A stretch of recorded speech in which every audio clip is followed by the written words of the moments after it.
Mike, turn your games down. Hi, we're episode 295 of Games My Mom Found. I am Mike Albertin, and who's traveling through time with me tonight? Oui. It is Julian Titus of the Stage Select podcast. Okay, that's all the dumb French shit. That's all I'm doing. We're done. That's it. I didn't even think of any French stuff to put in here, but we are here to talk about Onimusha 3 Demon Siege, developed by Capcom and came out in 2004. And never been re-released except for computer in 2006, and then, never since then, and probably never. Yeah. So, I don't think this is ever coming out again. I mean, it's frustrating for a lot of reasons. And I think a big thing for the first three games in particular is, Capcom's insistence on using likenesses of actors, which in 2024, I'm over it. I'm a huge Hideo Kojima fan. I think his love affair with Hollywood is actually kind of getting in the way of his games, since Metal Gear Solid 5. And he's just going further down that route. And I would much prefer, I'm at the point where I prefer a character that was designed to look like that character and isn't just the actor playing said character. But 20 years ago, this was still the shit, right? I didn't. Yes. I meant to look it up. I meant to look up his filmography because I knew who Jean Reno was, but I had not seen The Professional at the time that this came out, which was this big movie. Fair. Right. But I know that I know that I had seen him in something, but I don't know what it was because he is primarily a French actor. Mission Impossible. He's in the first one. That would be it then. Okay. He's not in a lot of it, but he's in a good chunk of it. And if you've seen that movie, you would have seen him. Okay. Then that was it. And it was a big deal. I want to say, because this would have been around the time that I was going to E3, when these games came out. And so I want to say that the big Capcom trailer probably wouldn't have been at E3 2003 or in 2004. It probably would have been at the E3 2003, but it would have been oh shit, there's Jean Reno. It was a big deal because hey, it's a real actor doing this thing, even though he's really only he only does the French acting. You didn't need to hire him and pay him. I mean, but again, it wasn't at this time. They weren't thinking about the fact that, hey, when we re-release this in 10 years and 20 years, we're going to have to pay them again. They didn't care about that. It was we release it now, it sells, and we move on. Oh, yeah, totally different game industry, right? So many stories, especially of Japanese developers back in this era, where they'd finish a game and then basically burn it down because they're okay, on to the next thing. We don't need these files anymore because that was just not, just what it was. People weren't thinking about that. Which I hate the fact that was real, but yes. Because it really sucks, and this is why I really appreciate emulation. But so this game it does some odd things. It kind of takes a step back from what 2 did. It feels like this is the second game of the series, but 2 never happened. Yeah, there's definitely some lip service to 2. And I'll be honest, Mike, even though we did Onimusha 2 for this podcast and a year ago. So that was my second time playing through it, and that's relatively fresh. And I typically keep video games in my head. That's kind of the one thing that I remember. I don't actually remember the end of Onimusha 2. I did not remember fighting Nobunaga in that game. I don't remember what you do in 2 either. I think it's when you say that. I remember the characters. I remember kind of the pseudo RPG stuff and that hub town. Yes. I remember I remember Magoichi simply because the fat guy would just always say Magoichi. He was always calling after him. But that's about it. Other than, Jubei. I really like that character. I love the actor that they modeled him after. But the beats along the way, I don't really remember much of. I think you fight Nobunaga. I'm actually trying to look it up right now. They definitely say that he did. They mention it in a couple times in this game. When you confront Nobunaga at the end, he's first Jubei Yagu and now Samanosuke Akechi is back. And along with a foreigner or whatever. But I'm trying to look it up right now because I'm the same way. I usually can remember games pretty well. I don't remember anything about the end of Onimusha 2. I was more from the standpoint of just the way that the things that progressed that the game had, this game doesn't have. You don't have multiple you have multiple characters, yes, but you don't have gifts. You don't have a hub town. You don't have money, which was a nice little touch to it. You have none of those things that I really like. Yeah, and you do get to control. I mean, you have the two main characters, and then you do get to control Michelle, which is Jacques' girlfriend, who kind of cool to realize, voiced by Jennifer Hale. Cool.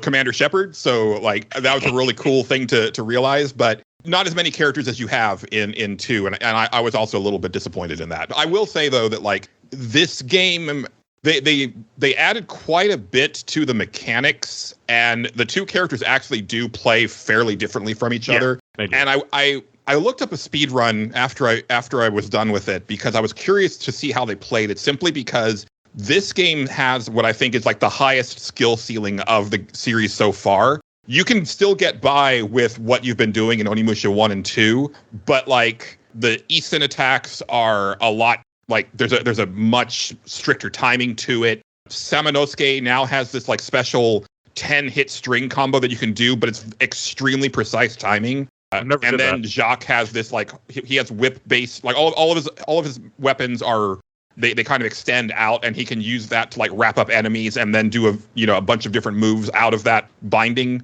move. I didn't use it all that often, but I didn't know that either. Oh yeah, well so you pick up these scrolls along the way, and they actually open up specialized training things for each of the characters that you can do at the save spots. And if you complete like all 3, the beginner, intermediate, and advanced for each of the training things, you actually get healing items, which more on that later because that was clutch.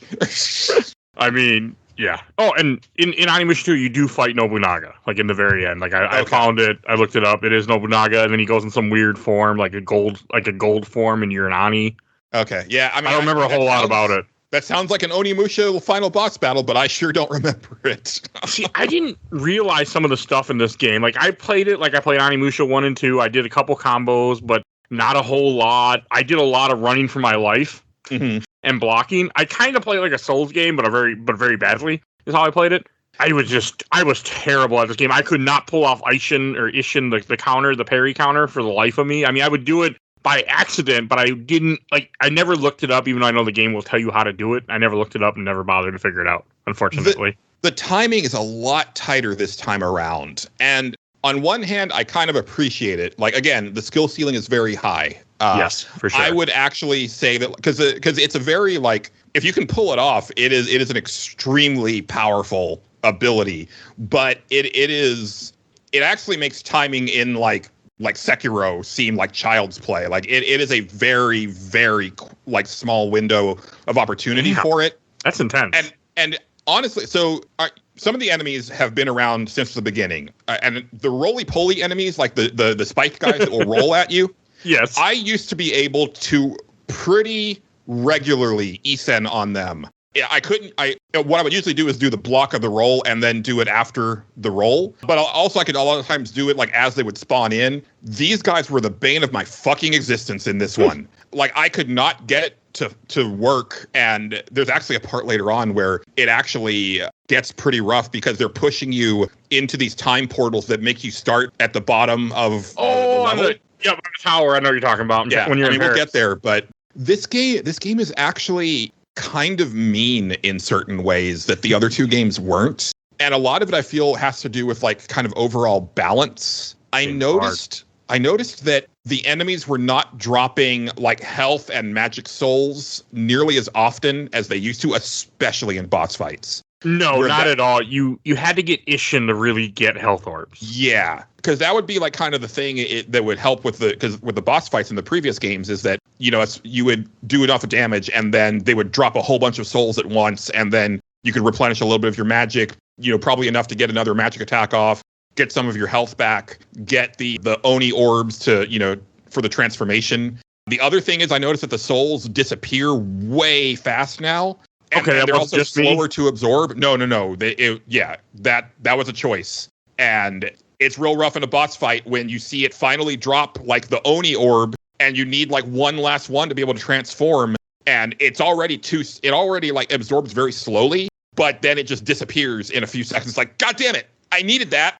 Yeah, I saw that in the final boss fight, and I was like, "What the hell?" Like, okay, but I didn't really think about it. I played the save states because it's me, and I would never have seen the end of this game without save states because fuck, it's hard. It's funny you say that because as I was playing the game, I was like, okay, this is an Onimusha game. I surely would have finished this. But I didn't. And as I was playing it, I think I know what happened. And it almost happened to me again this time, which is it's actually one of my favorite levels. There's a level about midway through where you're able to warp back and forth between Jacques in the past and Samanosuke in the present. You talking about the one in the cathedral or the one in the water place? The undersea temple. Okay. Because that's the first time that it happens. Yep. And you can transfer items back and forth, which is a really nice feature. But at a certain and then there is another like level later on, the cathedral, where you can do that again. But at a certain point, you can't do that anymore. And I think that what happened the first time that I tried it back in 2004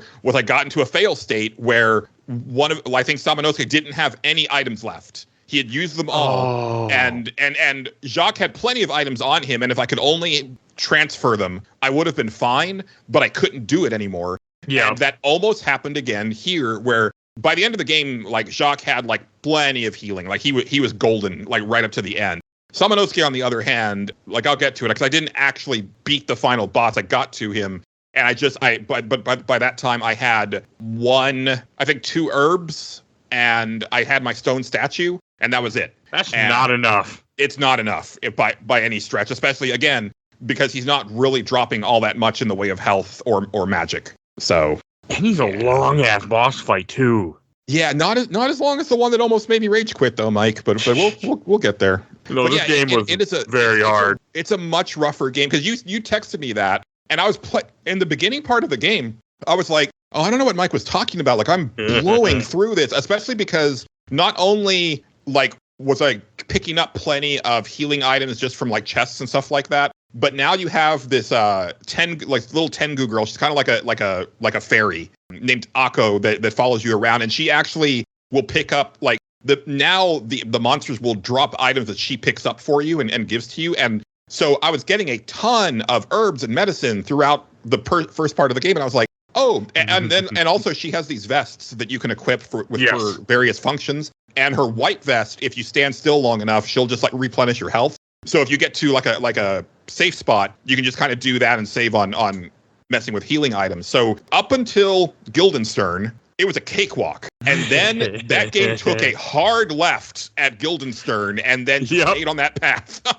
I had a hard time with majority of this game, but like when you get around there is a huge spike and the game does not come down from that. Yes. Because at first, I was having fun. I'm like, okay, this is not that bad. I'm getting through enemies, and I got the white vest. I'm like, okay, I can stand still, which I did all the time. I would just stand still and heal and not worry about save stating, because if you save state too much in a row, it'll crash your emulator, by the way. Oh, gotcha.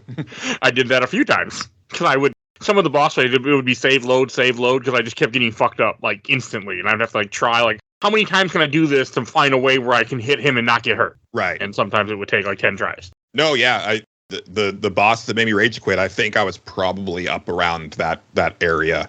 But yeah, it's because up until that Guildenstern fight, I was actually thinking, I might like this one better than Onimusha 1. 2 is definitely still my favorite, but there's enough that they did here that's really cool, and I like the time travel stuff, and I really loved the puzzle solving of that undersea temple and everything. But again, once you hit that moment, this is one of the few games of this type where I actually felt weaker by the time that I got to the end, because the enemies start to get extremely damage spongy. And it, like, upgrading the weapons doesn't seem to really keep up with that. No, like, I had maxed out weapons, or at least for the ones that I use, which I used the yellow sword, the 2 short swords. That was my favorite weapon with Samanosuke. Mm-hmm. And I mean, that was good enough. Like, that's what I used for most of the game. But even then, like, near the end, like, they can take a lot of fucking damage. Yes. And you can see their health with one of the vests that you get. So I could, like, see, but it's still, like, it wasn't as quick as it should have been. Yeah, it felt, again, it's like a balancing thing. It just felt slightly off from the previous 2 games, and not in a fun way. Like, not in a way that made the game, I mean, it definitely made it more challenging, but not in a way that was fun. And a big part of it, I think, and this really, I really thought this when I got stuck on boss that we'll talk about later, is that the game and the boss fights in general are designed around what a game that this game is not. Like, it wants to be a fully 3D, like, character action game, but it's still has like a 1 foot planted firmly in its Resident Evil roots. Yeah, it's not Devil May Cry, but it was kind of like trying to imitate that, but we don't have the control to be Dante. Like, we are still Sananosuke, and he has certain controls that the game didn't let go of. It still has tank controls. I mean, so you can't be super accurate. Like, I mean, there's still issues. Like, I mean, you can hold down R1, lock on, you can move around a bit and not really roll, but like slide. But still, it's still very difficult. Yeah, and, you know, it's still based around preset camera angles, which, you know, for a slower paced game like Onimusha 1 or 2 or a Resident Evil game, perfect. I love that. I'm like I've said in previous episodes on here, I'm a whiz with tank controls. Like, they make sense to me when you're dealing with predetermined camera angles that are going to change at a moment's notice. Yeah. But the combat and the boss fights in particular, they want you to have much more maneuverability than you actually do, and in a lot of cases, the arenas are not conducive to that type of gameplay because you can't even see the entire arena. Get fucked, Vega Lady, which I thought the name was just cute until I got there and she was like jumping off walls and jumping off the ceiling. It was like, oh, this was intentional. Like, that name. Oh, is that the boss fight that made you want to quit? No, it wasn't. But she's up there. She's hard too. Yeah, no, the boss fight that made me want to quit was the second Gertrude boss, which is the like 2-headed Cerberus dog at the cathedral. Oh yeah.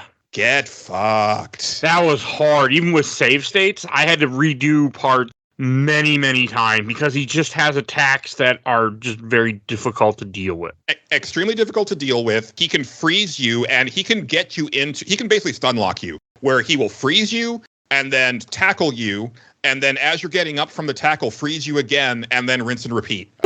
And also, like, I had to look up multiple guides, and unfortunately, this game didn't seem to be very popular because there's not a lot that you can find online for it. No. And so I had to kind of rely on the IGN guide, which I don't know who wrote it because the person isn't credited anymore, but get fucked because your guide fucking sucks. Well, I noticed it a couple times when I was reading it where it was like, hey, go do this. And I'm like, I can't do this. What are you talking about? Like, it didn't make any sense. And I thought, okay, maybe I just went a wrong direction or something, or I wasn't understanding. But after talking with you in the green room, like, it's just wrong in a couple parts. Like, the stuff it tells you to do just isn't, it's like, it isn't there. It's a different game or something. It's like, it doesn't, I don't understand. And for this fight, like, all the guide says is, oh, you just have to dodge and attack, and, you know, it should be no problem for you. And it's like, actually, no, you have to remove the pieces of its armor. You have to remove enough of its armor before it actually takes any damage at all. And so, oh, I did not know that. Yeah, there was a time, like, there was one,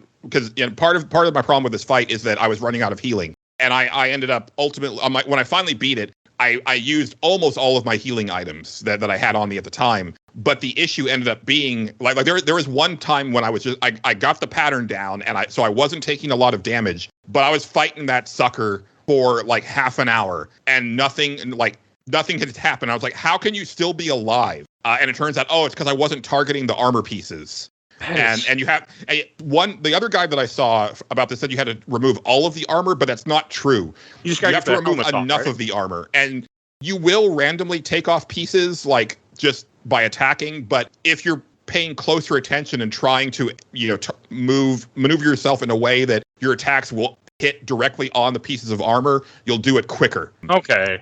But that fight was brutal. And yeah, it took me so many tries. And again, if I could have just transferred a few healing items from Jacques to Samanosuke there, I would have been fine. But the game doesn't warn you that you're at the end. There's no... The guy didn't even tell me that this is the last time. You don't need... like, because you don't... For Jean Reno's character, that's his name, right? Jean Reno? Jean Reno, yeah. Jean Reno. Like Jean-Luc. He doesn't have as many fights that are coming up in the game, like boss fights. Like, Sananosuke's are much worse. Yes. I think you already have fought the lady the Vega lady at this point, or is that after? I can't remember. That's after. So that's probably the hardest fight that Jacques has. Okay, you still need items then for that one. Yeah, thankfully, well, I mean, it's kind of the only way that you can beat her is like a combination of magic attacks, and then if you can like get a couple Easton attacks off on her, because she will dodge 99% of what you throw at her, and it's super annoying. But she also doesn't have nearly as much health as a lot of the bosses. The game expects you to do that Ishin attack a little too much, in my opinion. Especially for how stricter the timing window is this time around. Yeah, like, I think you have to do that to be successful at this game. And I never got it. Like, I could never pull it off. I was never. I mean, I can parry in Bloodborne, for God's sake, and I couldn't pull it off in this game. Like, I mean, Bloodborne is a much betterly made game, but it is not. It is not easy. I'm actually playing Bloodborne before we did this episode today. Like, if I can parry in that game without too much issue at times, like in this game, like I couldn't get it off. Like I could not get the Ishin counterattacks off except by accident. It would just happen randomly when I was doing stuff. Like, oh, okay, it worked, but I couldn't make it happen on purpose. I got better with the easier version of it, which is basically the parry and then do it. Because the best version is the one that you do like right without blocking, right before the attack is going to hit you. You hit the button and then he darts around and cleaves them. Yeah. But that's the really hard one. But there are enemies later on, and this is what made the Guildenstern fight so hard.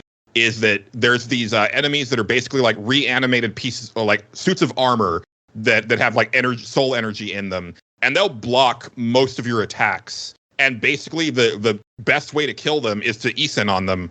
But it's really hard, especially when you're in a boss fight where the target is actually this asshole that's floating around you. and he's got two of those guys constantly on your tail. And another big problem that this game has, and it was a problem in the previous games, but not as bad because, again, like it was throwing less at you and they were slower paced games. The auto-targeting in this game is absolute garbage. Can you change it? You can flick back and forth with the right analog stick, but you don't. It's hard to know exactly what you're going to target next. And by default, they always seem to like if you knock an enemy down, you're going to want to go up and do the down attack. But if you hit the button again without getting close enough to them, they will automatically start moving towards the next enemy that's standing up. Just no.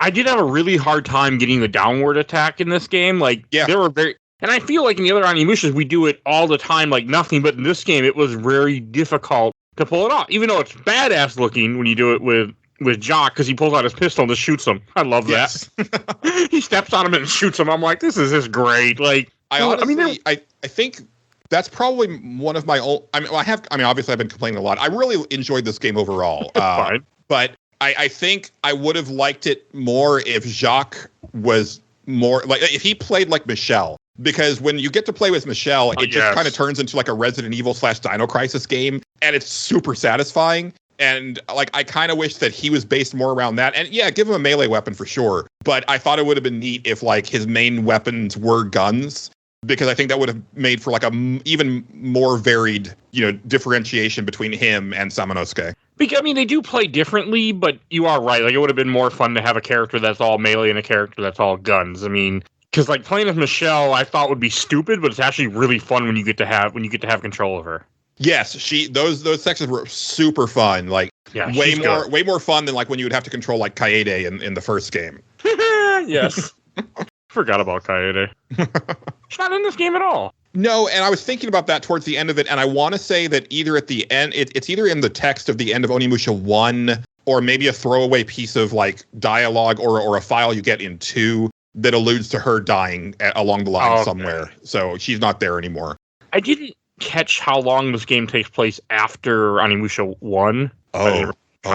Mike, did you not watch the intro video? I did. Oh, you did? Okay. So it's 9 years after Onimusha 1. Okay. And so we should talk about the intro video, because it was a big effing deal back in 2004. It's still cool in 2024. It's still very cool. It is one of the coolest choreographed like fight things that you will see. But back then, it was, I think, the most expensive CG movie that had ever been done for a video game. And the big deal was that they mocapped the horses. But it's really cool, and it's weird that like, because it does have vital story stuff in it, but it doesn't play when you start the game. It is only the attract mode for it. And as such, back when I was working in retail, I saw that attract mode a lot because we would have the game running. You're talking about the cutscene where he fights the tank, right? Or is it a different cutscene? Yeah, like the big CG one where he's like dressed up like a ninja and like going through that whole thing. I don't know if I'm pretty sure I'm going to look it up right now because I remember it, but maybe I didn't watch the whole thing. Yeah, because like once there's a part when he like breaks into that like flying fortress and then starts fighting like the two like pig guys with the spears, and it's like just badass. And yeah, it's the choreography is like top notch, and it's still like really impressive, even though it's, you know, a 20-year-old piece of CG animation now. I don't think I watched the whole thing. I watched some of it, but maybe I thought it would show me something in the game, and I just went to the game, or I don't know. I'm gonna watch it again now, but I don't remember watching 6 minutes of a cutscene. Okay, yeah, that makes sense. Yeah, because you would probably, like, I assumed that it would play when you start the game, but no, it's just part of the attract mode, which I miss games having attract modes, but I know you do.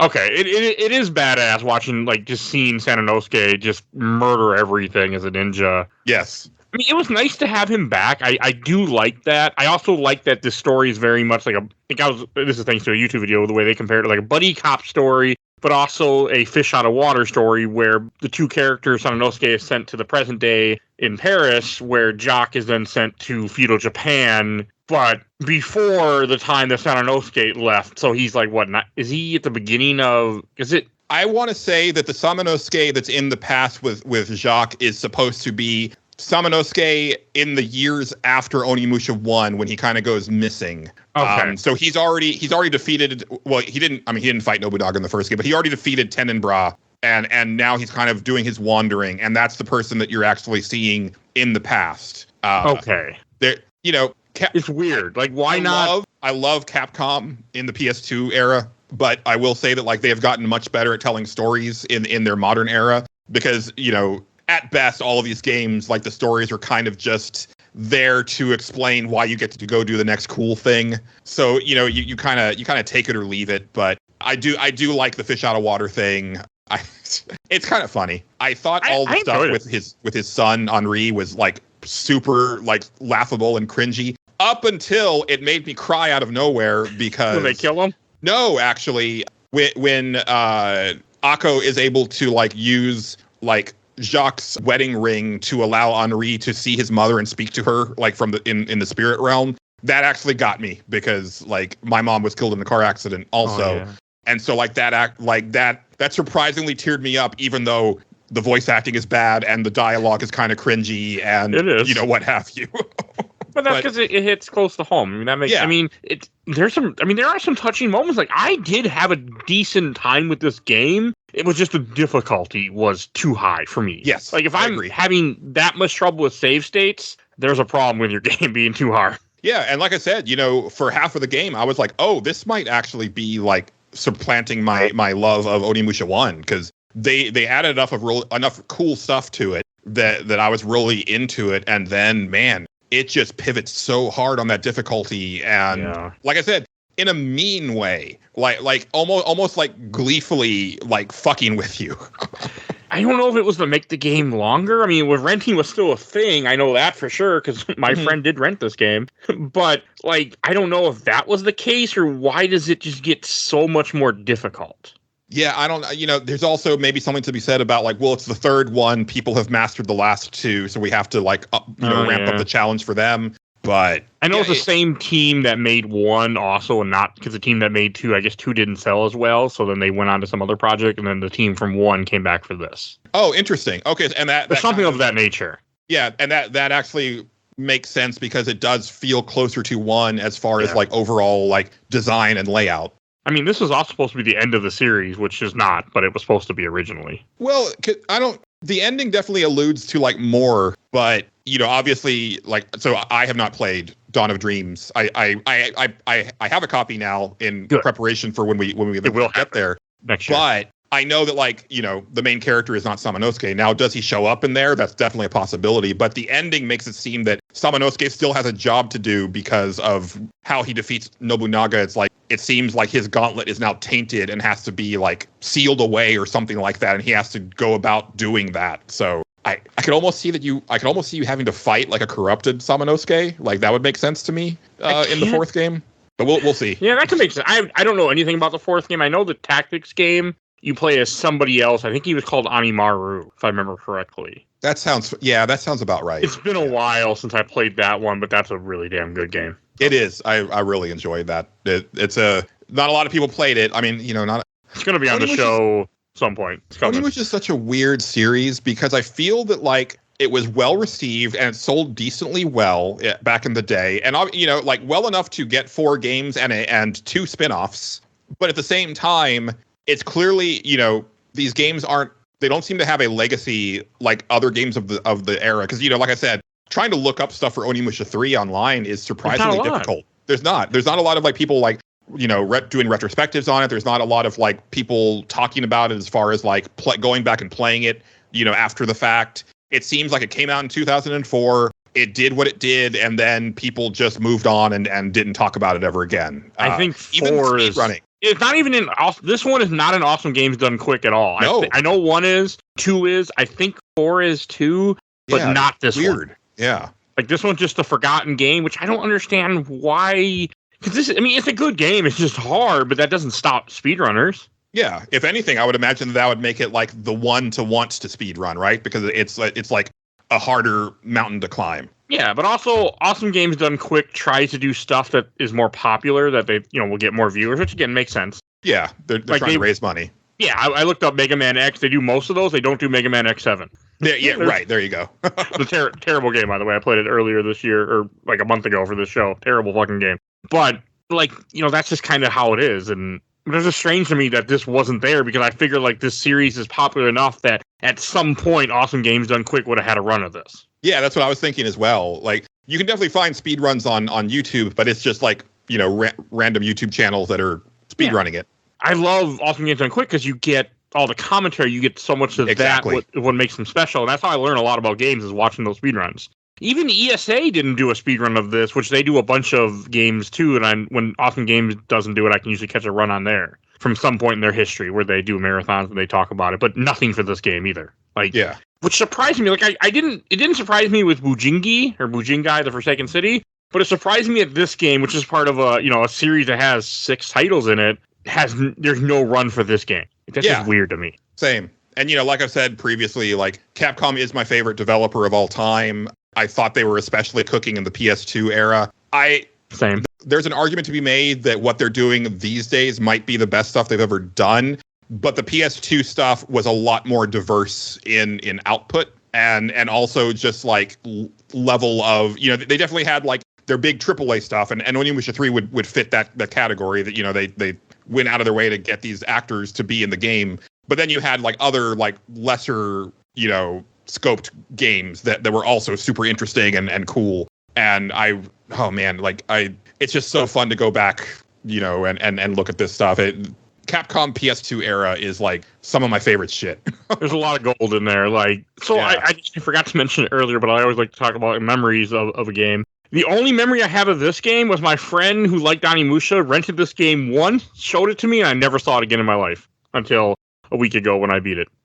Yeah, I definitely picked it up at the time. I don't usually do this. I'm gonna look up like actually exactly when it came out, because it might have. Okay, it was April 27th, 2004. Okay, so I definitely played it. So 2004 was kind of a important year for me because I went to E3 in, I guess it would have been May back then still. Okay, that actually makes a lot of sense. So that's probably what happened, because this came out right before I went to E3.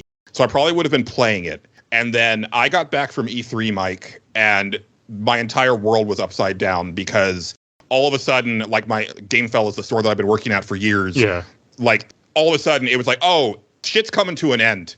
Like I got back and like the owner had like moved all of our new game product like out of the store, like without my knowing. And like there's like all the, because like I don't even know what the purpose of it was, but like it went from like things are going great to, oh shit, we've got to evacuate the mall like in such record time, like after I got back from E3. And then like it was like this like kind of death knell for like a year where we were kind of barely surviving like in a strip mall. And it was a really rough time for me. And that's probably like that might have been one of the things that happened, is that I got frustrated with the game, and then also like I was kind of focused on other shit. No, that makes sense. I mean, I think that's just sometimes happen with businesses where things just aren't run correctly, but they don't tell anybody until it's too late. Yeah, we definitely grew too far too fast and stretched ourselves too thin. But, you know, I was not aware that things were going poorly, especially at my store, because we had like taken it over from like the previous staff had like walked out like right before Christmas season of 2000. And like me and the guys that we eventually got in there that I considered my team, like we kind of tripled the sales of that location. So we were doing gangbusters, but things were not going well at the other 3 locations that we owned. Yeah, and then if you're not handling it right, and then you've got to I get that. I mean, sometimes people that run businesses don't run them very well in general. So I get that. Yeah. If you don't have a corporation to, support you, like you can get fucked pretty easily. For sure. And, again, like being in the mall, like they take a big cut and the rent is very expensive. So like, a lot of overhead there, but again, I was not aware of any of that, but I had a really great E3 in 2004 and came back and it was like, oh shit, what's happening? I get that. Oh, and this game I did not know this when I'm watching the speedrun. Apparently, if you do some of the training, you unlock items for doing those training. Yeah, that's what I was saying. So when you do the advanced, when you complete like the advanced, there's a beginner, intermediate, and advanced for each of the training segments. And if you do all 3, you get a healing item. But for Samanosuke, I was only able to complete like his first 3 training things because then they got too hard because it was asking like way too much of me. For the countering one, you get a vest that makes all your hits critical hits, but you lose health. Interesting. That's worth it. That's what the speedrunner's doing. Yeah, because like you're going to get health orbs back from the criticals, so that's fine. I mean, it's just like, again, a little thing that I never even knew that was even there because I didn't mess with those. So it's kind of cool to me. Like that's just you do a critical. And you automatically lose health, but you kill the enemy instantly, and then you just suck up the orbs, and you're healed, and you're good to go. Yeah, and like a lot of the Capcom games of the era, right? There's a lot of like hidden stuff and secrets, and I think there is like a Heihachi like episode that you could unlock like after you finish the game.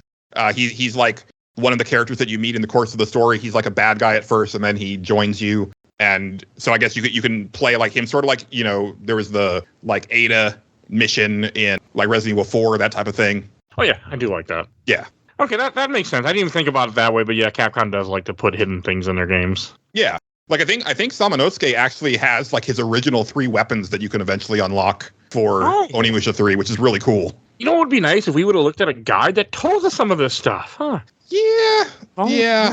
So I mean, one thing about IGN guides is a lot of times they just steal something that they find somewhere else too. So, yeah, well, and this like a lot of it was just like written really poorly. Like literally one of the solutions for one of the puzzles was like the way that the writer like wrote it. I was like, okay, so that's what I got to do. And then I started to do it and I was like failing and I was like, what the fuck? And then I went to YouTube and watched somebody do it. And I was like, that is not how that was written. Yeah, no, there were a couple parts where I had to go to YouTube instead because the guide was just not working for me. Yeah. And that's just weird because I use IGN all the time, and if I don't like one guide, I find another. But you're right, there weren't a lot for this game. No, there really aren't. And again, it just really feels like something that nobody really cares about. And I feel that way about the series as well because I know, like the HD remaster of Onimusha Warlords apparently tanked. Oh, and and so earlier this year, Capcom did this really awesome like survey thing. And they were asking like the questions that I was hoping they would ask. And a lot of them were like, what series would you want to see come back as a remaster? What would you like to see as a sequel or a new game or a reboot? What are your favorite characters and this and that? And like, there were games that they were listing that got me very excited. Like, as far as remasters, like the fact that they actually listed a Breath of Fire collection and a Dragon's and a Gargoyle's Quest collection was very exciting to me. Wow, that's... I would not have expected you to say that in any shape or form. Yeah, because Capcom has made so many incredible series over the years that I think a lot of times they forget what they have. But at the same time, once the results came out, I was so disappointed, Mike. Because the number one thing that people wanted for like to get like a sequel or a reboot or a remake was Resident Evil, a series that gets a new game every 2 years like clockwork. Yeah, or more. We don't need more. I mean, I love Resident Evil. Don't get me wrong. Like, I'll get to them. I mean, I'm playing Resident Evil Revelations 2 later this year. Like, yeah. But that's not a series that you need to vote for. Like, you need to vote for the underdog. Exactly. They're going to make Resident Evil anyway. It makes money. Yeah. So that was kind of demoralizing. But there's another thing that I'm starting to realize, and I don't know if you've seen this, Mike, and I don't know what your demographic is. I'm assuming that it probably skews older like my show does. But I do interact with like some younger people on Twitter that like significantly younger that follow me and that are gamers that and aren't stuff bots like that. on Twitter. Yeah, I'm actually surprised that I've been having some really excellent like interactions on Twitter and meeting new people. It's been kind of cool. But I hate Twitter. But I digress. What I've seen, and I see this with a lot of YouTube stuff, and like as like our demographic kind of like drifts away from games as they get older, those voices are going away, and you have like younger voices coming in, which is fine, but they don't have like the context for things. And I forget where I was going with this. So they're not going to be interested in something that went away, that existed 20 years ago and is irrelevant now. They wouldn't have played it or had access to it either. Yeah, that's part of it. That's not. I don't think that's what I was going for. Okay, but that's what I thought you were. Yeah, I mean, I think part of it is that I've seen like kind of a kind of there's this growing mentality of like, well, you're an old, you have no business talking about video games. Get out of here. So there's a little bit of that. I've never seen that, but I don't really talk to people, so that's I see. I'm seeing it more and more, but yeah, I wish I had. It was a really salient point. Maybe I'll come back to it later. Okay. Like I used to use Twitter a lot. Like I'm still on Twitter, but every so often, like Twitter will send my posts. A lot of times it won't send my posts. No idea why. I think it's just because I say fuck Elon Musk too many times out loud. So he's like, you don't get to post on Twitter. Right. But I have met a few people. Like I think his name Ben Pieface Miller, who I know is a friend of yours from back with Nerds Without Pants, and he's a fan. He listens to this show. He might be listening to this episode.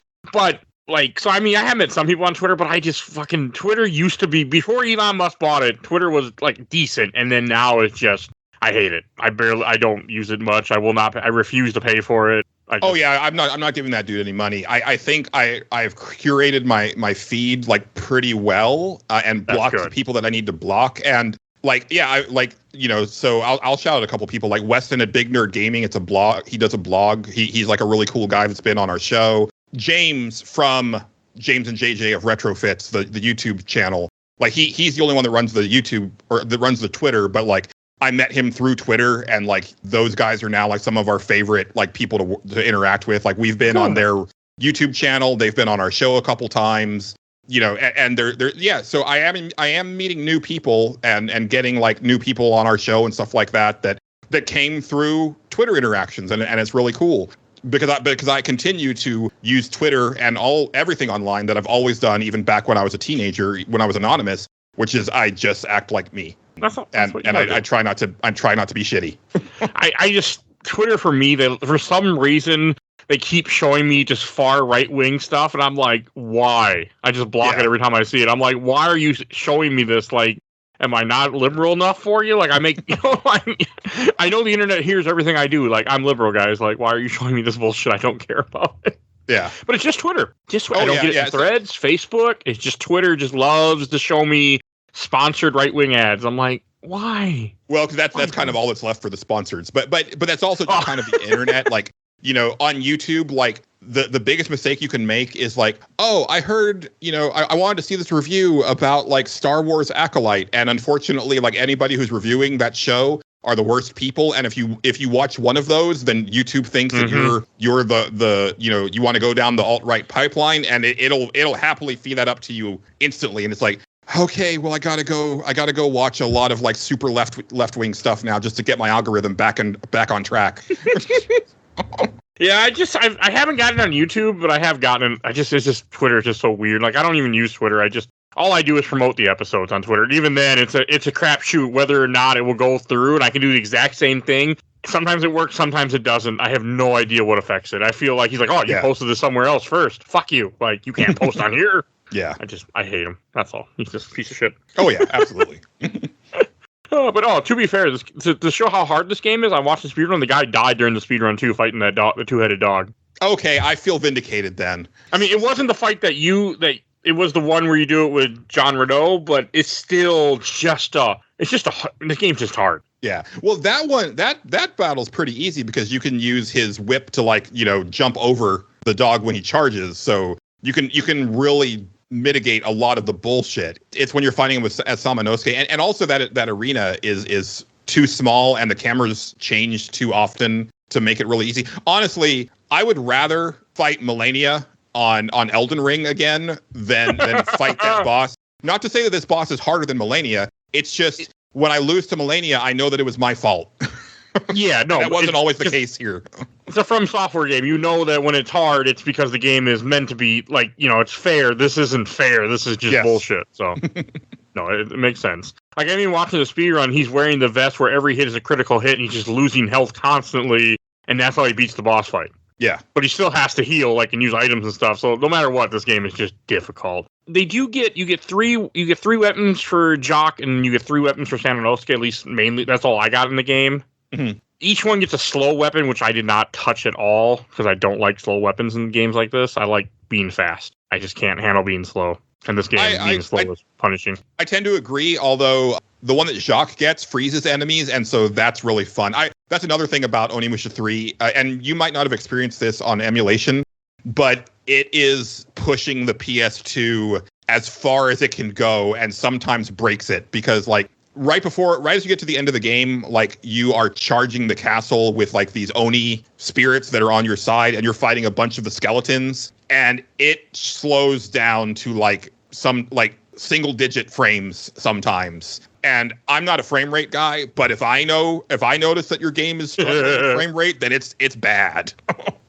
No, that's completely fair. I don't ever pay any attention or notice. I mean, I did run this on the PC X2, which got updated recently and runs even better now. And I played this on Steam Deck. Fucking Steam Deck is so worth it, man. Like, to play anything. I mean, I think you can play 360 on Steam Deck too. I haven't messed with that yet because I just haven't bothered. But anything PS2 and before runs perfectly on Steam Deck.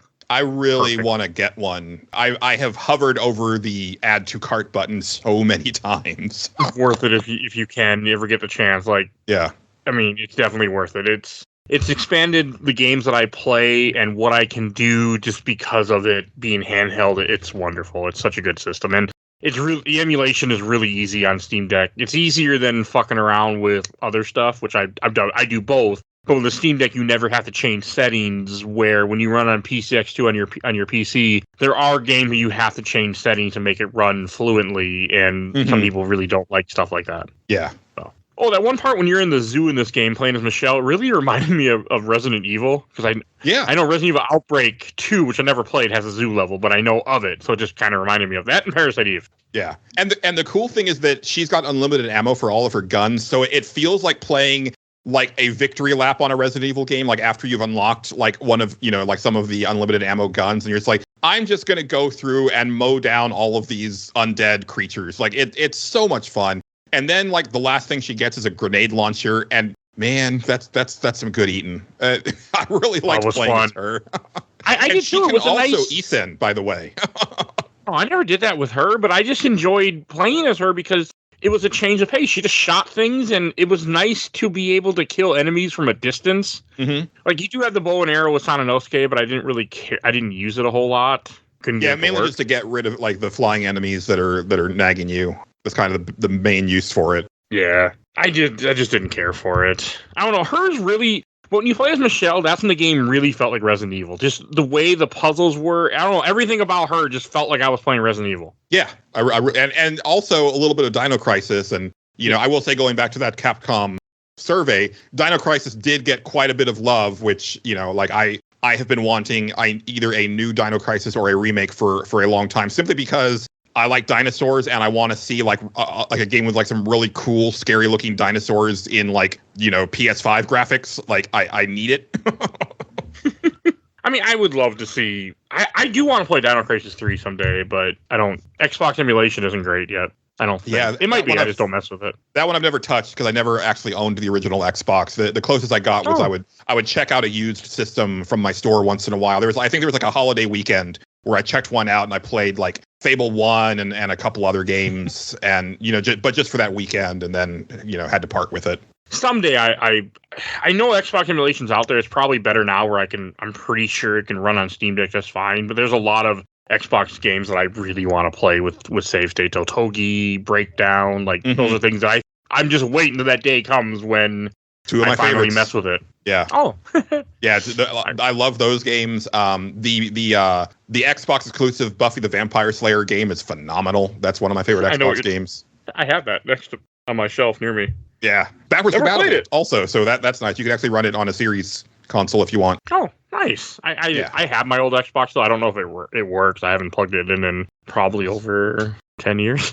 Yeah, you probably need to recap the I forget what component it is, but there's something that like leaks and has to be like you have to clean up the board and replace it. Oh, okay. But I won't ever do that. I really want to get into tinkering with systems. Like I would like to do that. I've got a couple like I think I mentioned it last time. Like when we did Bujangai, like all of my PS2s were like in various levels of disrepair. I actually did end up getting a new used PS2 since then. I got a refurbished one that's been working nice. But like I would love to get those other systems up and running. And also my original Switch crapped out on me because I think the battery went dead. I would love to like replace the battery on that and get it up and running again. Because I don't want to like throw that stuff out. That's what I need. I have a Switch for my son that I think his battery died because it stopped charging and wouldn't turn on. So I bought him a new one, but I kept the old one in case I get the balls to open it up and try to mess with it. Surprisingly common problem, and yet somehow people don't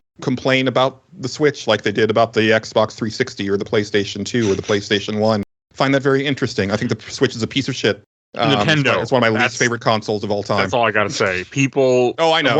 I know. One of the Facebook groups that I'm a part of, every so often or more often than not, I bring up emulation when people bring up stuff Nintendo, and they'll be like, and they'll get mad at me. I'm like, don't feel like it was about Mother 3. It's like Nintendo's never bringing you Mother 3. Just emulate the fucker and don't feel bad. Like they're never bringing it to you. I saw like this 4K 60 video of an emulated version of Tears of the Kingdom on YouTube, and I got angry, Mike. Because it looked so beautiful. And I was like, I want to play that game. Why can't I play that game? Oh, because it's on the motherfucking Switch.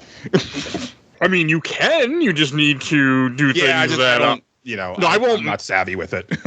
Well, I won't mess with any Switch emulation. That's too new to me. Like that's... Yeah, that's sure. Crossing the line of actual piracy, where like when I'm emulating PS2...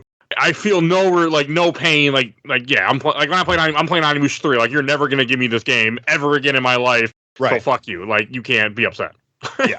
And I don't think they care. Oh, and I do want to say, like we were talking about Gilderstern. He's the doctor from Onimusha 1. You finally get to murder his ass. That did feel good. It was satisfying. I just wish it was a better boss fight. Yeah, it's a hard boss fight because he's floating around. But I did like how he has a little like technology monocle on his eye. Like I thought that was cool. Yeah. So we haven't really talked about the story of this game is he opened up a time portal. Sanosuke got sent to the future and he's about to kill Nobunaga. Jock got sent back to the past, and then they're working together to try to stop the time travel machine. And so the game is just, odd. Yeah, it's pretty cool because, I like it, but not. I read the majority of the files that I picked up, and actually, like Guildenstern, he's working on the time travel machine, but he actually ends up in the present or in present day Paris by mistake. And then he kind of has to work backwards to get it to work the other way. And it's kind of cool to see like, oh, but this era has like stuff that I never would have dreamed of, back in my time. And so he's able to combine that with like Genma technology and stuff like that. And, it's kind of this cool, like techno-organic shit going on with like, demon engines and stuff like that. I like how consistent the Onimusha series is with like their weird Genma tech that he has. I mean, it was cool. I mean, the game, I was definitely interested. I was never bored in what I was doing. And this game isn't too long. I think I beat it in about 12, 13 hours with save states. So, I mean, some of that was repeated throughout all my many deaths. But it wasn't like the game's not... It's not too short and not too long. It's just too hard. Definitely longer than the previous two games. Yes. But still doable. I say... This is another thing that goes along with my talk about like the balancing is that the enemies respawn at a much quicker rate in this game. And so this game, I ended up bypassing a lot more enemies than I usually do simply because I was like, I don't have time to sit here and keep hacking at these enemies. It feels like they're never going to stop. Which ended up with me like having like way fewer things like maxed out by the end of the game, where I think in the previous two games, I had most of my stuff maxed out by the end. Oh, I tried going to the Dark Realm, and I never even found it in this game. I found it a couple times, and I tried it with Samanosuke and Jacques each, and the first floor is some old bullshit.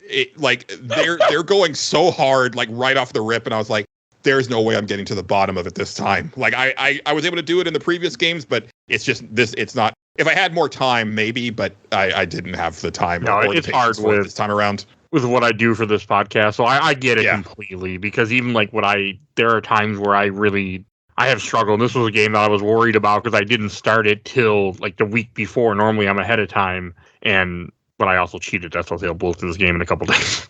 Mm-hmm, yeah. Otherwise, I would not have finished this game because it's fucking hard. Yes. But I mean, I had a good time. The story I enjoy, like whole Jockstall story is just trying to get back to his son and his fiance, which I just found weird because I'm like, doesn't she look like she's 20 years younger than him? But hey, whatever. Yeah, don't question it. That's kind of right in line with, like, you know, if it was a movie anyway. Like, yeah, and that's what they're going for. When I watched Hobbs and Shaw, I thought it was hilarious because Hobbs's character has a sister in that movie, and they show them as kids interacting, and as kids they look like they're about like maybe four or 5 years apart. But the actress playing Jason Statham's sister is like 27 and he's like 50 something, and it's like that doesn't work.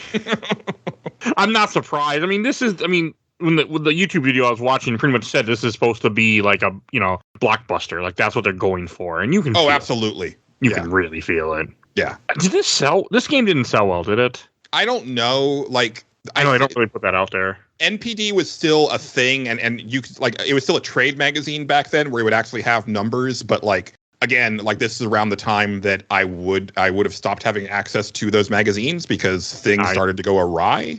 But I don't think that it did particularly well. I mean, clearly well enough for them to make not only Dawn of Dreams, which is the fourth like actual main game, but there's that weird like Super Smash Brothers platform fighter that they did. I think that came out before this, or is that or Blade Warriors after this? I'm not sure. It might have been before. Because it doesn't. Blade Warriors only has Onimusha 1 and 2 characters in it. I do know that. Okay, yeah, it might have come out in between. And I don't remember when Tactics comes out. I didn't look this up. Tactics would have been later because I feel that like I was already. I want to say that like I might have already. Yeah, because I feel like I already had my Xbox 360 when I picked up Tactics. Tactics is so damn good.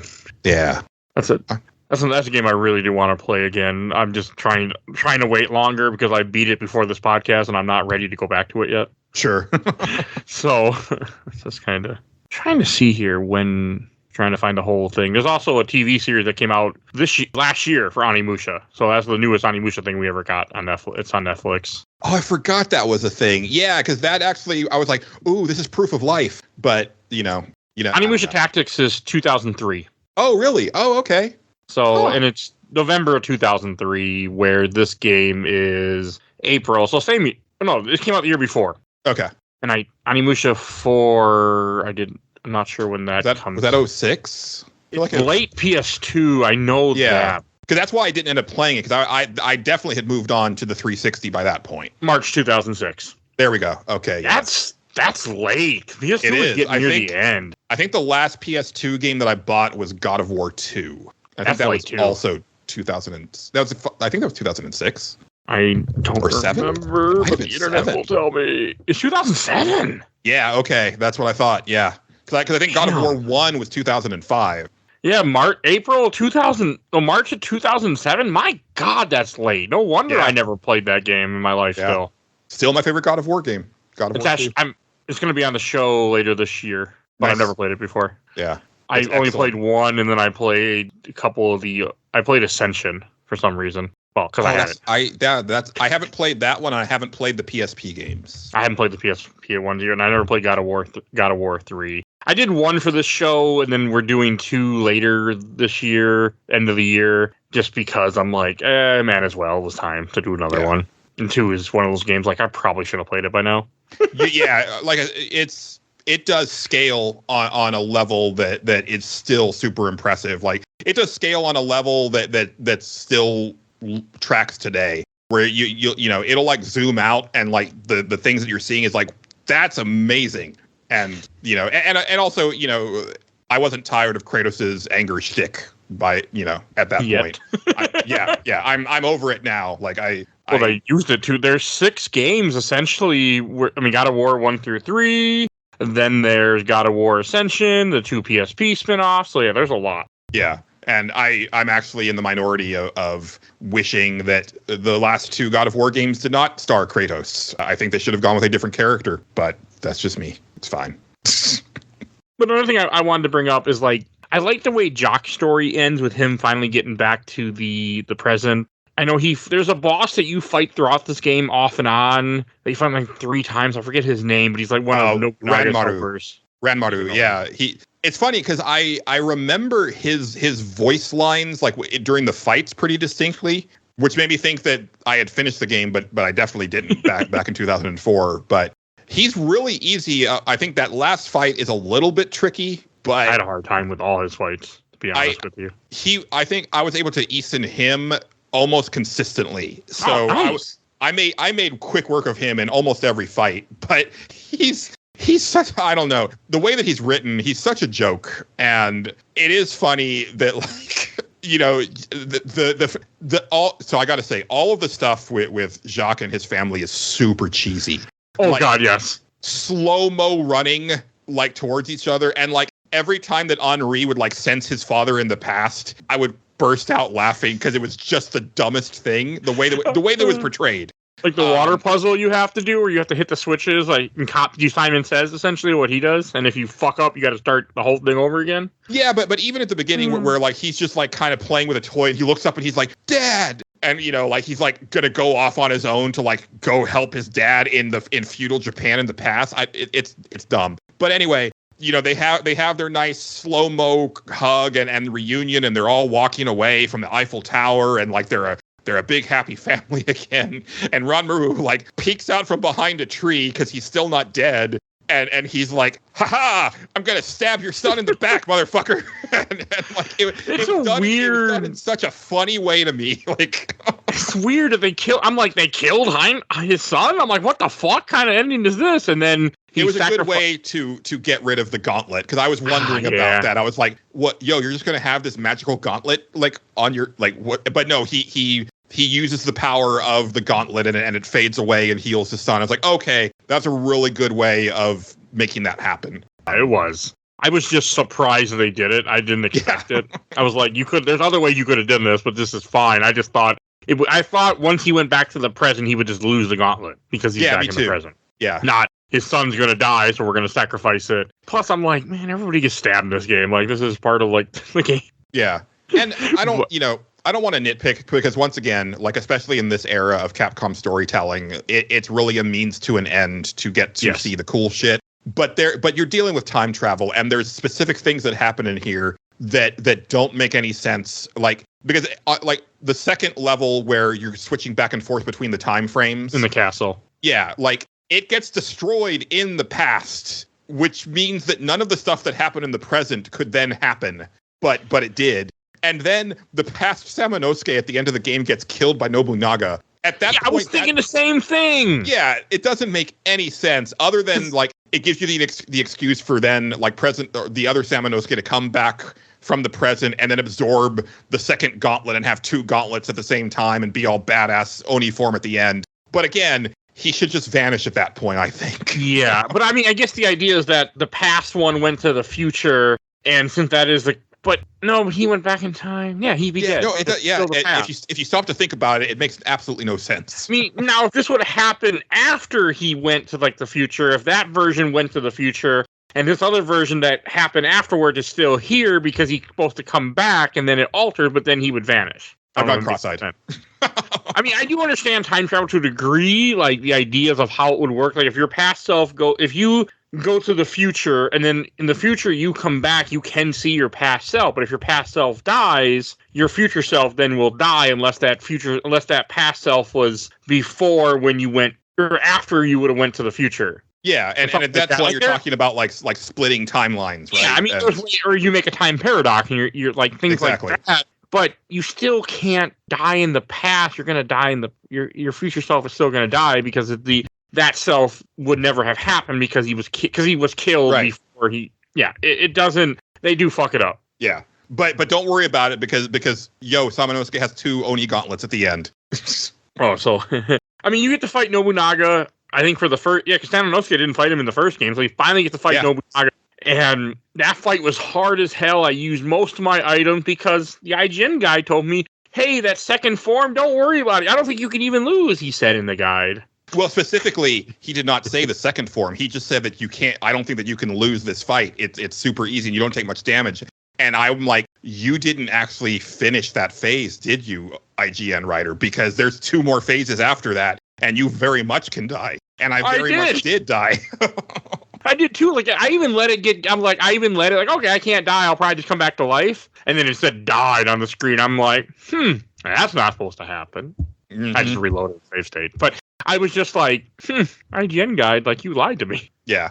And at this point, this was a kind of fail state for me because Samanosuke did not have enough healing items for like I would have had, like, if I sat there and replayed that boss fight enough to get all of the patterns down and be able to basically no-hit it, then I could do it. But that would have been hours, and I wasn't going to do that. I'm not asking. I don't want to ask anyone to go through that much trouble. Like, just YouTube exists. Like you. Yeah, I was very much like the final boss of Shadow of the Erd Tree. I was like, I saw the final phase. I'm satisfied, and then I went on YouTube and watched the actual ending. Yeah, I mean that's enough. You saw what the game has to offer. You got to experience the game. I mean, I do it, but I also am cheating. So like if I can't do it with save states, I had a hard time with save states.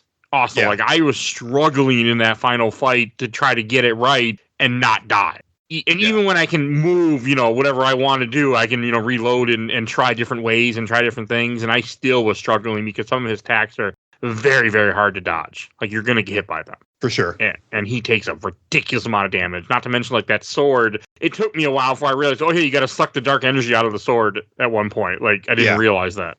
And I feel that, like, once you do that, like, you should have access to some really cool new moves that make you feel, like, powerful, but you don't. And if anything, he gets stronger when he loses his sword. And I'm like, that doesn't feel like how this should go.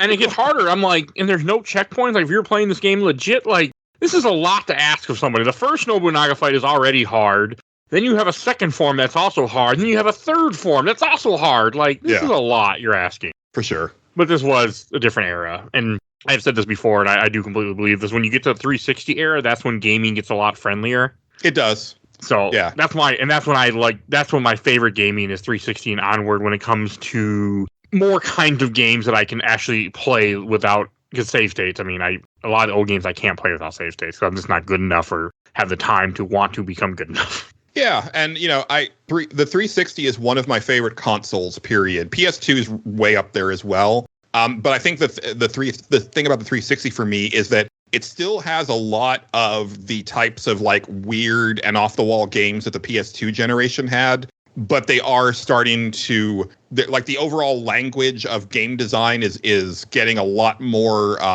codified and because I always go back to like this is a solved problem now, right? Like certain button layouts for certain types of games, right? Like I remember a long time ago, I think this was like a One Up Yours podcast where a developer was talking about like, I was playing this open world game and I went to go get into the car, but triangle doesn't open the door. It was like some other button. And I'm like, this is a solved problem. Like we know that triangle opens the door to get into the car.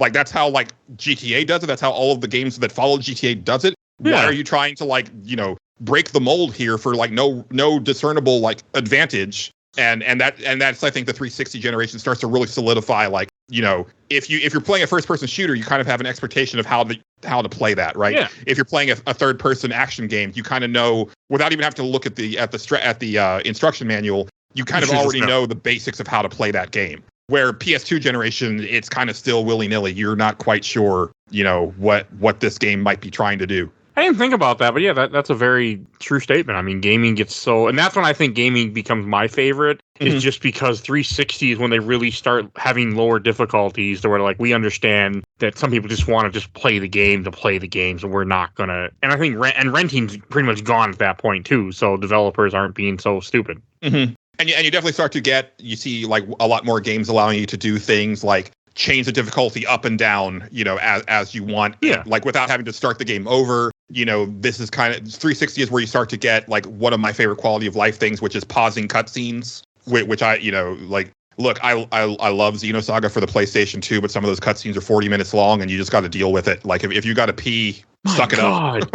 I'm actually playing Xenosaga, and hopefully next year I'm going to start that series. I always say that Xenosaga Chapter 1 is one of my favorite anime of all time. Well, Xenosaga 1, I've said this before, but I'll say it again. I bought it the day it came out. I played for a few hours, found out I kind of fucked myself over because I didn't level enough when I should have, and never went back to the game. And it's been 20 years. Yeah. So I'm thinking next year maybe it's about time to finally go and play the game that I bought for $50 the day it came out, Yeah. That you can now sell for like 300. The first one isn't worth any money. So, it's worth like $20. It's the third one, I think. I never bought 2 or 3 because I hated 1, so I never bothered to continue buying them. Yeah. But yeah, the third one is worth a ton of money. I do have a couple of rare games. I have Silent Hill 2 and 3 near me, which I know are worth a lot of money now. Yeah, those are crazy. I will check right now on my CLZ Games app because I do own the Xenosaga games. Let's see how crazy it is now. 3's great. 3's like 300. And these are always lowball numbers. Oh, it's gone down to around 220 for episode 3.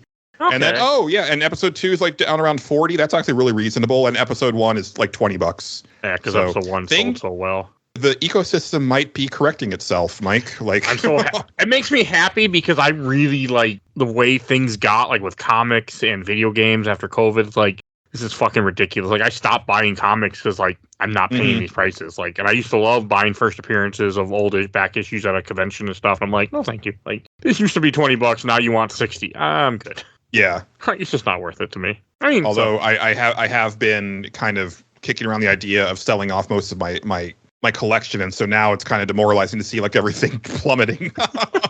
No, I get that. I completely get that. I have thought about selling some of mine, but I just can't bring myself to do it yet. Yeah. Like, I want to sell my 360 collection, but then I had my son over, and he was going through my whole collection to find something to play, and I'm like, okay, I can't. I don't want to sell this now. Yeah, and the 360 still has quite a few years before that stuff starts to actually, like, before the rare stuff starts to shake out, and yeah, I was thinking all that stuff. More of just to make room for. Right. You're gonna laugh at this one. Totally make room for my Funko Pops. Oh dear. Oh, okay. Yeah. I'm one of those people. Yeah. I there's no helping you. I have I don't even know how many are surrounding me, but it's well over 500 easy. So yeah. Hey, but some are signed. Does that count for something? No, yeah, that's cool. The signed ones are very cool. Those aren't going anywhere ever. Other ones, I'm sure a lot. I can't even like talk any smack. I've gotten really deep into the HoloLive rabbit hole, and like I am so stoked to pre-order my Crony and Mume Nendroid figures like later this year. So we all have our thing. I have a Boba Fett Funko Pop signed by the 2 actors from Empire and Return of the Jedi for Boba Fett. And that's like, and I should be meeting another Boba Fett actor this year. The stunt one for the Book of Boba Fett's going to be, and I have a different Funko Pop and have him signed just to get a bunch of Boba Fetts all together. Nice. Because I can. You should get the other one signed though. Like just have like try to get all the Bobas on like the one figure. Well, if I can meet Tamora Morrison, I'm having him sign that one. Yeah, for sure. But I mean, for the Book of Boba Fett, the stunt guy, I want him to sign a different Boba Fett because it's not the same. Because I just put them right next to each other and it'll look cool. Oh yeah, that makes sense. Yeah. Because Tamora Morrison wasn't really, or this guy wasn't even involved with the other one. So I'm like, well, yes, you play Boba Fett, but you're the stunt guy for the terrible show, so you can sign a Funko Pop from the terrible show. Right. I hate that show so much, so bad.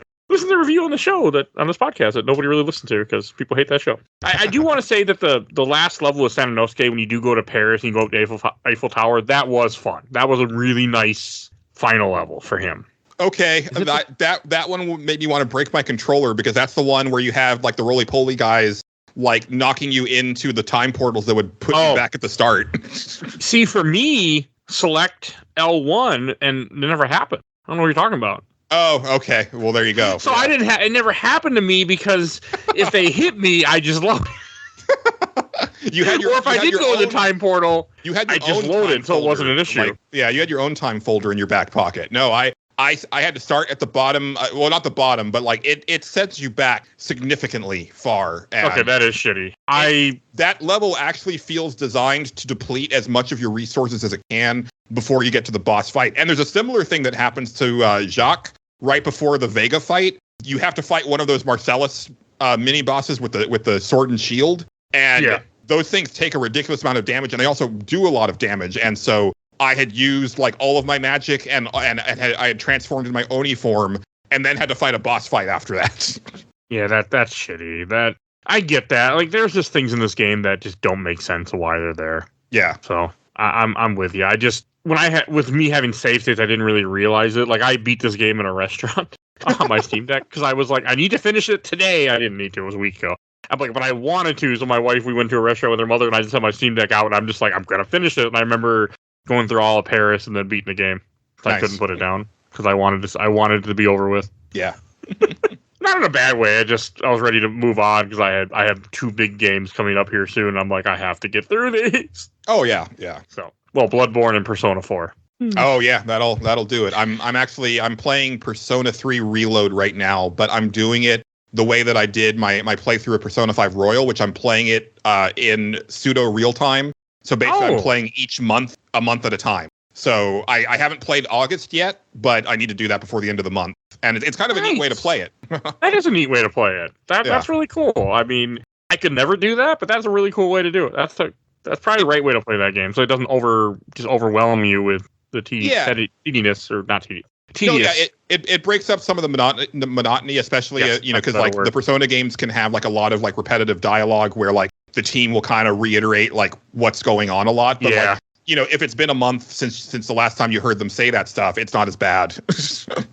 No, that's fair. Do you have any last things you want to say about Onimusha 3, or should we go to questions, comments, and memories? I will. Let's see. Is this closing thoughts or? I mean, we still got shelf stack and box. That can be closing thoughts. Okay. I'll just say like real quick, like a shout out. I know that like this is not ever your thing, especially like if you're playing on the Steam Deck. But Onimusha continues to have like an excellent soundtrack, and I love the sound design. I love the sounds of like the enemy of the demons dying. I love that when you pull off an Ishin attack, it's really cool. Like just the sound of the swords like cutting through the flesh, I really love. And that's been consistent across the whole series. I mean, I had some sound on, but I don't think I had a lot of sound on for this game. Yeah, I was off and on. There were some music tracks where I was like, this is some really excellent soundtrack stuff, and like really good drums and stuff like that. So I was really into the soundtrack of this one in particular. Oh, I did forget that Jock does fight Nobunaga himself, and then Sanonosuke fights him again. Yes. I forgot that. That was his final fight. I thought he fought someone else, but no, he does fight Nobunaga. Yeah. I thought it would have been neat if and I don't know how they would have pulled this off, but it would have been cool if somehow you could have fought him like simultaneously. And maybe there was like some sort of switching mechanic where like almost like the second to last Sephiroth fight in Final Fantasy VII, where like, you're on one side of Nobunaga and Samanosuke is doing one thing, and then you have to switch to Jacques and do something else. I thought that would have been kind of cool. If they remade this game, I could see that happening. But I guess one last thing before we go to questions, I do want to bring up our topic to talk about is we kind of mentioned it very briefly in the beginning, but like I'm upset that this won't probably be ever re-released just because of the fact that they use actors and they don't want to pay the license. Mm-hmm. Like that makes me sad because I mean, it would be so cool to have a package of all these games just out there, just released. Like, I love the fact that that's happened with so many different things, and this will probably never happen. Yeah, I mean, I would say never, because I used to think that about stuff like the original Alan Wake because of all of the music. Oh, yeah. They actually got that done. Like, there are times when it happens, and I definitely would like a collection, but the thing that I want more than anything is just a new Onimusha game. I want to see what Capcom does with the RE engine with Onimusha, and it could be a brand new thing. It could be a totally new story. I don't care. I just want this type of gameplay, but with all of the stuff. Like I said, Capcom is killing it these days. And yeah, they're making really good games. Yeah, and I will say, I guess this is a good time to put it in. If you're listening to this and you are a fan of this series, don't sleep on Kunitsigami Path of the Goddess, which just came out on PlayStation 5 and Xbox recently. It's all, if you have Game Pass, it's on Game Pass. It is very different from Onimusha, but it has a lot of PS2 era Capcom vibes in the best possible ways. And it is a very interesting game, and there are elements of it that do evoke some Onimusha memories, and I highly recommend checking it out if you're missing Onimusha. It's like, the next best thing that you can get to it from Capcom. That's cool. I'm always happy when stuff like that comes out. Yeah, and it came out like if you want to buy it, it's like $50. So it's also not like it's a modestly budgeted game and a modestly priced game on purpose. So, you can tell that like they're not trying to make it like the next Resident Evil or anything like that. But it's cool to see them doing something new and different. No, that is cool. All right, and then for the questions, comments, memories, I'll start with I watched the entire Orbital Super Replay group. From Jake Merle, earlier this morning I found out Donnie Yen choreographed the CGI cutscenes for the game 2. Already love 3, and the new fact just made me love it more. That explains a lot. Yes, it does. From Quentin Crow, loved it when it came out, and it still has one of the absolute best CGI openings in gaming history. Yeah, that's pretty damn cool. I watched it while we were talking. Yeah. So I did watch the whole thing. I just forgot that I watched it because I played this game like 2 weeks ago. So sure, yeah. Like I said, it used to be running on a loop in my store, so I've seen it a lot. It's engraved. From AJ Gonzalez, I like this game a lot, except for when they dub Gene Reno with generic Western guy voice instead of just letting him do his own part. Yeah, I'm assuming he didn't want to. I think it was probably that. I think it was also probably a cost thing. I bet they only had him in the voice booth for like 1 day or something like that. I will say though that I love the fact that like it is like it's. I know it wasn't on purpose because I mean David Hayter was doing it at the time, but somehow everybody decided that once Metal Gear Solid came out on the PlayStation 1, that was everybody's goal for voice acting for about 10 years was to kind of do this type of voice. And that is when Jean Reno starts talking in English, it's not exactly that, but it's close enough where I kind of laughed. I was just like, oh, why did you like pay to have him in this game if you're not even going to have him do the English voiceovers? Like, why bother? Like, but you're probably right. It was like, we only get you for a day. Yeah, that's my problem with like Kojima dealing like using like Norman Reedus in Death Stranding is that character almost never talks. And I'm like, yeah, it's probably because you didn't have access to him very long. Like, this is the problem of using like, Hollywood actors that have other gigs instead of like a dedicated voice actor that this is their job. I need to play Death Stranding one day, but not yet. I don't know. Someday I'll get to it. I've still never played Metal Gear Solid 5 yet at this point. So yeah, the running joke on our show is that there's 4 Metal Gear Solids. Because and then there's this other game that's really awesome that feels like a Metal Gear game. It's really weird and it's got this character that looks like the spitting image of Snake, but it's not a Metal Gear game because it has none of the like story hallmarks or like character development of a Metal Gear game. So it couldn't be a Metal Gear Solid. That's the whole thing. But Death Stranding it makes sense. Yeah, that's Death Stranding is my favorite game from last generation. It is one of the most difficult games for me to recommend to anybody, but I think about it all the time. Okay, it's on my list to get to someday. I have it on PC. I have it on other systems too. I'm just like, one day I'll get around to playing this.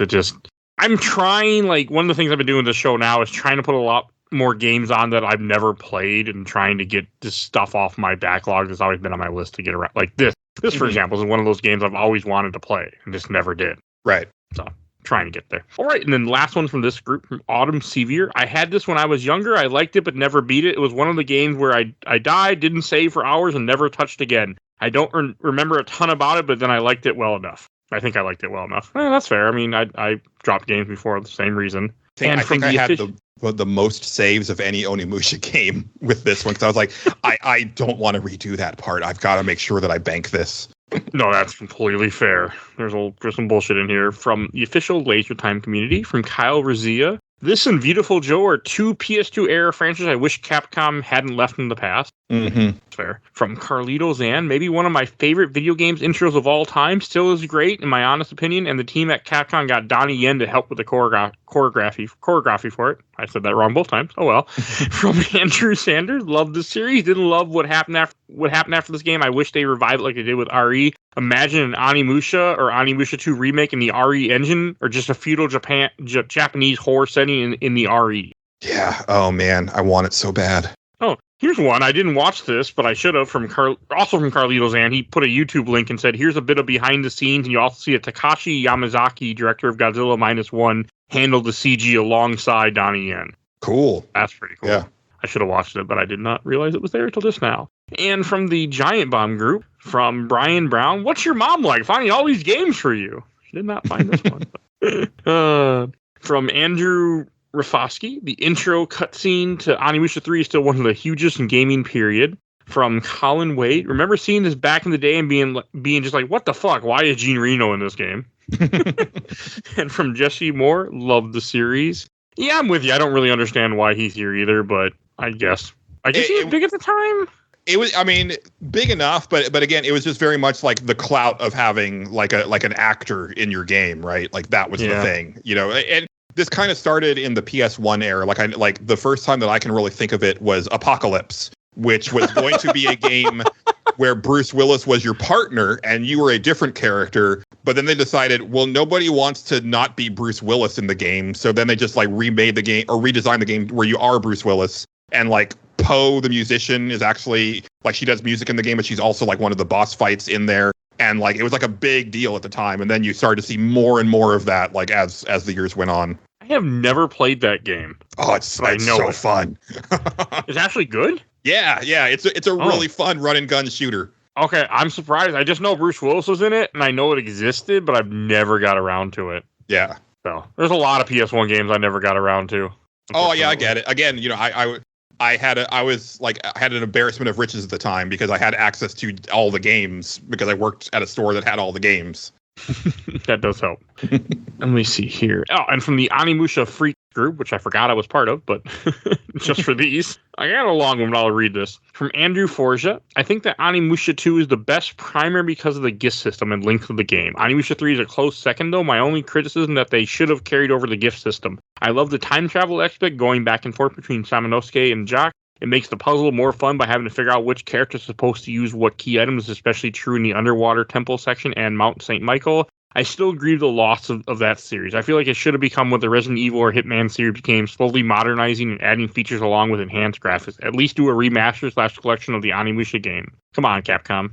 Preach. And yeah, the undersea temple was probably my favorite level in the game because of the way that the puzzle solving was working. Yeah, it was a very cool thing. I wasn't expecting that when I got there. From Jay Barrow, my favorite from the series. All right. From Brett Hipsley, my least favorite of the series, but that's not to say it wasn't a great game. I was highly disappointed that some of the alternate costumes in this game weren't Resident Evil outfits, nor did RE ever give us Onimusha Tire's alternate costumes. All right, that would be cool. Mm-hmm. From Gregory Sturck, this is my favorite, but have only played that and Warlords. Gonna play this soon.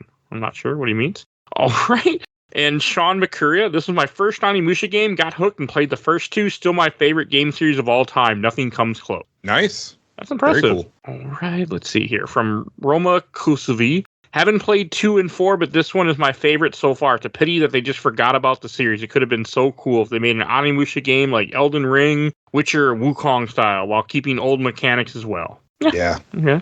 I mean, I would love to see a remake, or just to see, like you said earlier, to see the series come back again. But I don't. Yeah, there's so much that they could do with it now. I would be really curious to see like what a modern Onimusha looks like. Like I kind of feel like it would probably have more in common with like a Monster Hunter, maybe. I don't know. Yeah, it's really hard to say.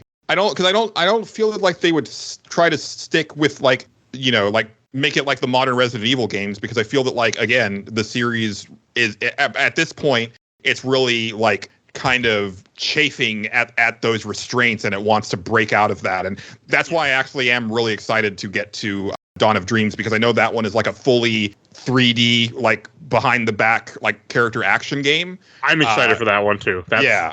I want to see how that plays. Sometime next year, probably not Spooktober, probably sooner, but I'm definitely going to do 4, because at this point I'm like, I just want to wrap up the series. If not, for sure. It's getting, plus I've always been curious about 4. So same. And last comment from Cat Cygnus. This had a lot of movie material. It should be interesting to see it as a movie / series. I mean, there is an anime that we mentioned earlier if you listen to this. So there's that. But yeah.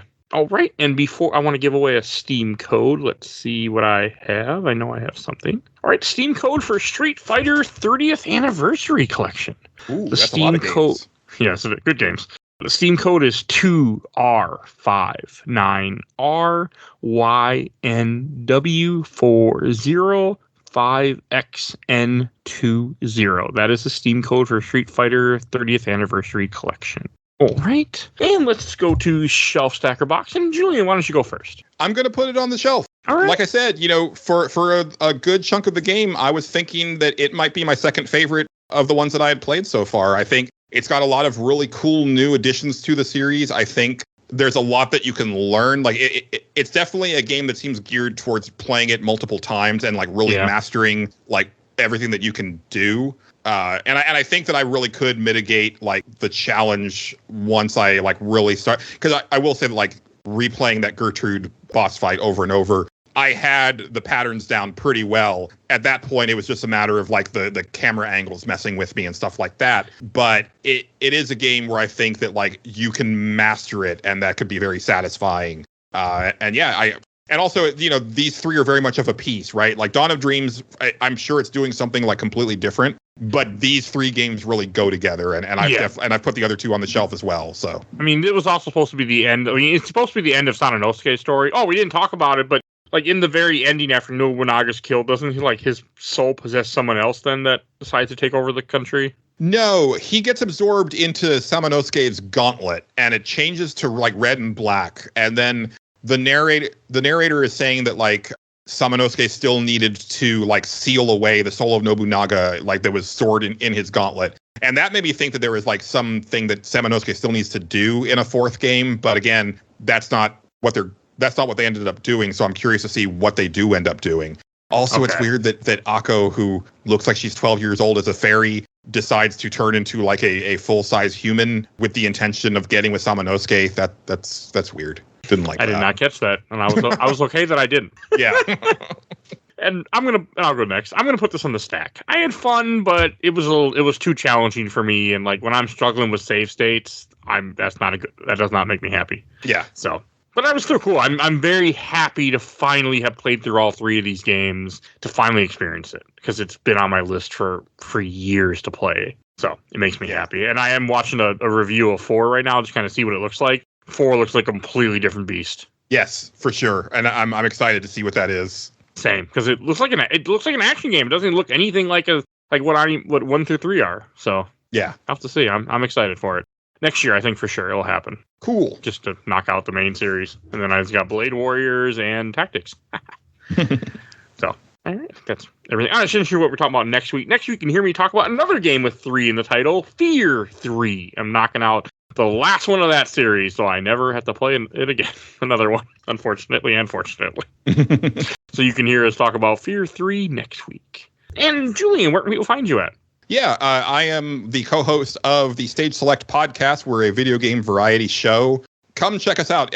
Especially, you know, I am not the reason that you come to listen to the Stage Select. My co-host Justin Ham is very funny, and we have a lot of fun together. If you can't stand me on games my mom found, I get it. But the dynamic with me and my co-host is very fun. Our stage manager is a unused FromSoft NPC that we rescued from a poison swamp. Abramo, our janitor, is just a weird stoner dude that walks everywhere. We have weird segments. We have characters. We have skits. You never know when the big dumb quiz is going to pop up and eat your lunch. It's a lot of fun. And also we have a Patreon. And if you like hearing, you know, us talk about a single game, we do have an ongoing Patreon series called the Suffer Select, where we play a really bad game and suffer through it and then talk about how much we suffered.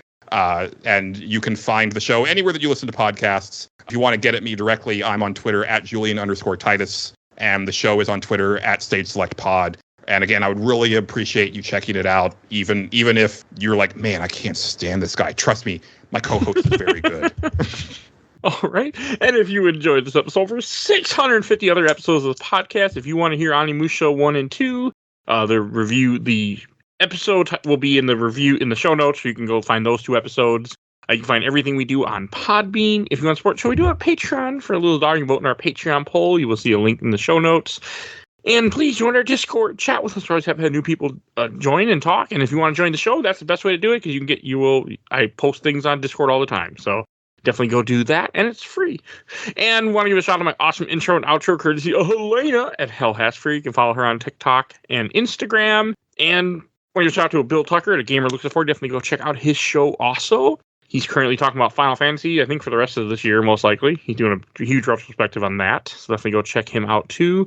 And please follow us on Facebook, Instagram, Twitter, Threads, Blue Sky, YouTube, Audio Only, where you can find all those things. I think that's everything I need to say, so we will see you guys all next time.